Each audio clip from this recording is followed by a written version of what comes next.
আসসালামু আলাইকুম ভিউয়ার। আজ আমি আপনাদেরকে দেখাবো কিভাবে যে কোনো ওয়েবসাইটে সরাসরি যাওয়া যায় শুধুমাত্র .com ছাড়াই। তো ধরুন আমরা সর্বপ্রথমে চলে যাব google.com, অর্থাৎ একটি ব্রাউজার থেকে একটি সার্চ ইঞ্জিনে চলে যাব google.com।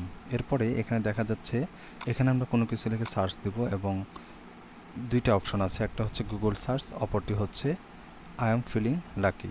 সো আমরা যদি এখানে লিখি SM40, অর্থাৎ আমি সর্বপ্রথম আপনাকে দেখাই, নতুন আরেকটি ট্যাব নিলাম, এখানে SM40.com লিখে সার্চ দিলাম, দেখা যাচ্ছে একটা সোশ্যাল মিডিয়ার ইন্টারফেস চলে আসলো। তো প্রিয় দর্শক, ঠিক এই সোশ্যাল মিডিয়াটার ইন্টারফেসটা আপনাদেরকে দেখাচ্ছি। এখন আমি আবারও গুগলে চলে গেলাম। গুগলে যাওয়ার পরে শুধুমাত্র SM40 লিখলাম, আমি কিন্তু .com লিখিনি। এটি ছিল সার্চ বার আর এটি হচ্ছে ইউআরএল বার। অর্থাৎ আমি সার্চ বারে SM40 লেখার পরে যদি গুগলে সার্চ করি তাহলে আমাকে প্রোভাইড করছে প্রথমে সেই কাঙ্ক্ষিত ওয়েবসাইটটি, অর্থাৎ এই ওয়েবসাইটটি প্রথমে সাজেস্ট করছে। এরপরে উইকিপিডিয়া থেকেও দেওয়া হচ্ছে এবং অন্যান্য ইউআরএল থেকে লিঙ্ক থেকে দেওয়া হচ্ছে। তো এখন যেটি করব, আমরা একটু ব্যাগে যাচ্ছি, এখানে আবারও লিখব SM40।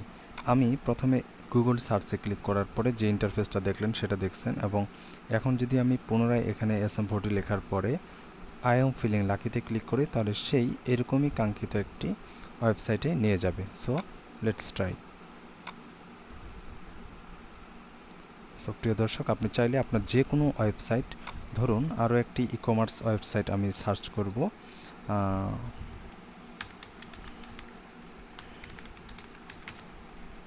আমি UmarCreation গুগলে সার্চ করলাম, এখানে অনেকগুলো সার্চ আসছে। তা আমি এখানে সার্চ দেওয়ার আগে এটা কপি করে নিই, আবার গুগলে চলে যাই, পেস্ট করে দিই, পেস্ট করে দিয়ে দেখা যাচ্ছে সরাসরি একটি ওয়েবসাইটে নিয়ে গেল। এরপরে যদি আমি আরও কিছু সার্চ দেই, এখানে যদি লিখি, আমরা অনেকে জানি আইকন ইউজ করার জন্য আমরা ফ্ল্যাট আইকনে চলে যাই। তো FLATE